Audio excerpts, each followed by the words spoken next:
Le programme Leader chez nous est basé sur la relocalisation de l'économie. Utiliser les richesses locales, que ce soit humaines, naturelles ou culturelles, pour créer de la richesse sur notre territoire. Cette stratégie, elle est issue du pays des Crêtes, qui travaille depuis une dizaine d'années et qui était très dynamique sur notre territoire. Cette dynamique du pays se retrouve aujourd'hui dans notre comité de programmation. On a peu de problèmes de quorum sur notre comité. Un comité de programmation, ça commence par la chargée de mission qui envoie le dossier à chaque responsable de ce comité. Tout le monde s'exprime. Et hier soir, malheureusement, il y a un dossier qui n'a pas été retenu. Après instruction des dossiers qui sont présentés pour une sollicitation Leader, ils sont présentés 2 fois en comité de programmation. Une première fois pour avoir le sentiment général, savoir s'il y a des réorientations à faire, si le projet ne rentre pas du tout dans la philosophie et dans la stratégie Leader. Et ils sont présentés une seconde fois, cette fois une fois que les dossiers sont complets. Ce système nous a permis d'avoir un vrai débat, d'instaurer un vrai débat dans le comité de programmation. Moi j'étais ravie d'entrer dans le comité parce que ça me paraissait être dans la parfaite continuité avec tout ce qui avait été fait précédemment sur le territoire.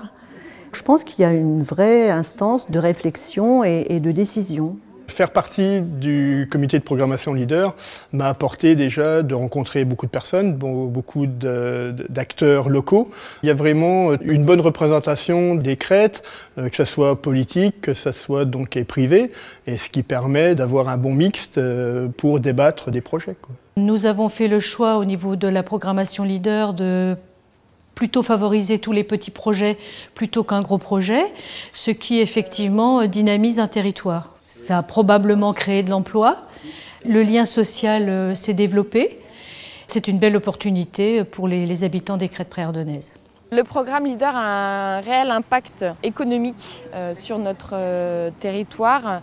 À l'analyse des dossiers qui sont achevés aujourd'hui, on se rend compte que 75% de l'argent public qui est investi sur le territoire est réellement dépensé sur le territoire. Donc on a un vrai impact économique et financier. On a un projet sur le territoire qui illustre parfaitement bien notre stratégie. C'est la création d'une filière chanvre artisanale. Un petit groupe d'agriculteurs s'est regroupé en 2010 avec la volonté de créer une petite filière artisanale avec des débouchés très locaux. Alors l'idée de la filière chanvre, au début, elle est venue d'une recherche sur la diversification au niveau des exploitations et de la possibilité d'une recherche sur les productions non alimentaires. C'est une véritable filière en circuit court.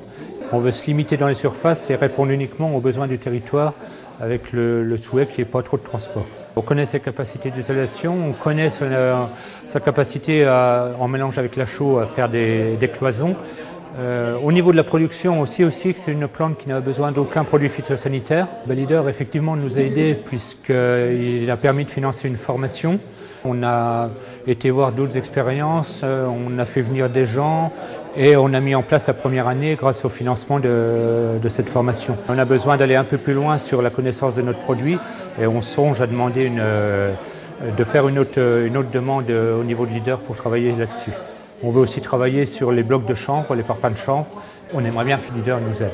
Il y a également une autre facette du programme sur l'aide aux services à la population, sur la mobilité, l'écomobilité, le covoiturage, mais également à destination des jeunes. On a mené une politique du logement pendant 12 ans.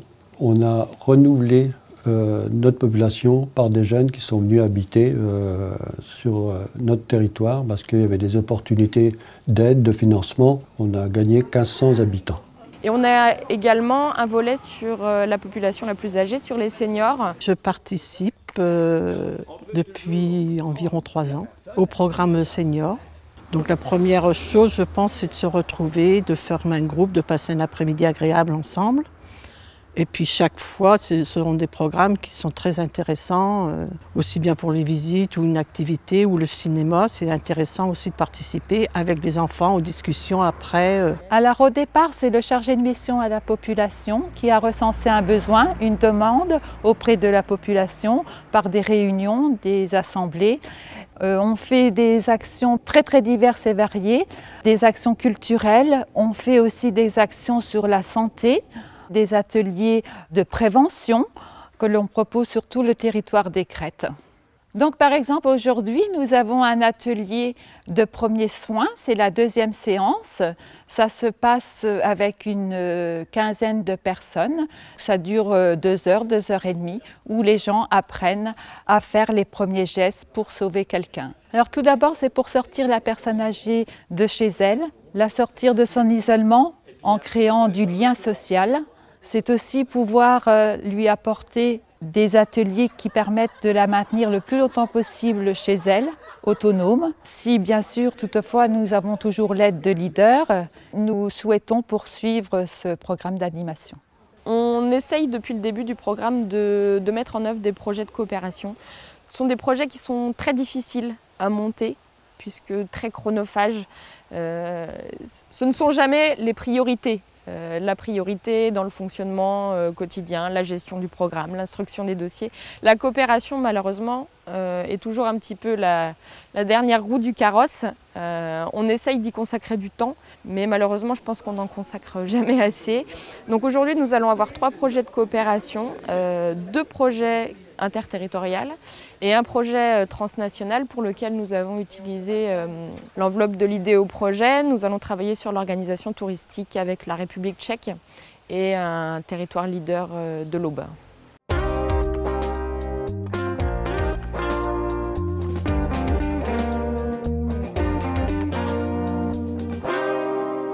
Toujours dans le cadre de la relocalisation de l'économie, la communauté de communes a mené 2 projets de construction de maisons bioclimatiques. Dans le cadre d'un programme qui s'appelle Pôle d'excellence rurale, on avait obtenu une enveloppe de un peu plus de 700 000 € pour réaliser plusieurs opérations sous la thématique valorisation de la ressource bois locale, qui se déclinait en 3 volets, sur le bois énergie, le bois tourisme et le bois construction. Donc au sein de ce volet-là, on a pu expérimenter la construction de 2 prototypes de maisons en bois.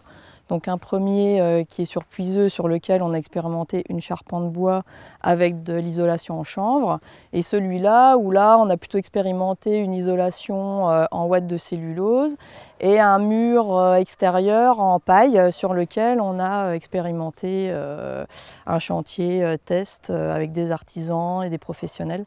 Donc l'objectif était aussi vraiment de montrer aux habitants, aux entreprises et aux locaux qu'on avait des ressources locales importantes et qu'il fallait les valoriser. La paille qui a été utilisée pour faire le mur vient de à peu près 40 km de cette maison-là, donc on est vraiment dans de l'approvisionnement local. La terre a été fournie par un artisan local qui est à 5 km.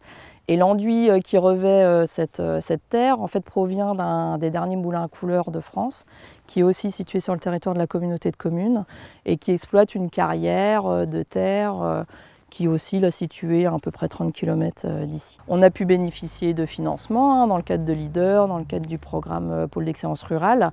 Cette expérience-là a quand même porté ses fruits. Les élus se rendent compte que c'est une vraie réussite. Là, on va dire à l'année, pour une maison de plus de 100 mètres carrés, elle est uniquement chauffée avec un poêle à granulés. On est autour des 300 €, 350 € par an. On est plutôt en moyenne dans les 1 000 € sur ce type de maison aujourd'hui.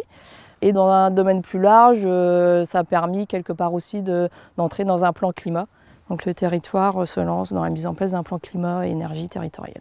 Les Crêtes préardennaises ont su monter les dossiers, mais ont su également mettre en œuvre les financements qui nous étaient accordés, puisqu'aujourd'hui, on a consommé notre enveloppe. Vu le succès remporté et le dynamisme qu'a instauré ce programme sur le territoire, les élus et les acteurs ont bien l'intention de poursuivre l'aventure et de candidater à la prochaine programmation. L'idée, c'est de continuer d'être encore plus exigeant avec le territoire en vue d'ici 2020 d'être un territoire à énergie positive.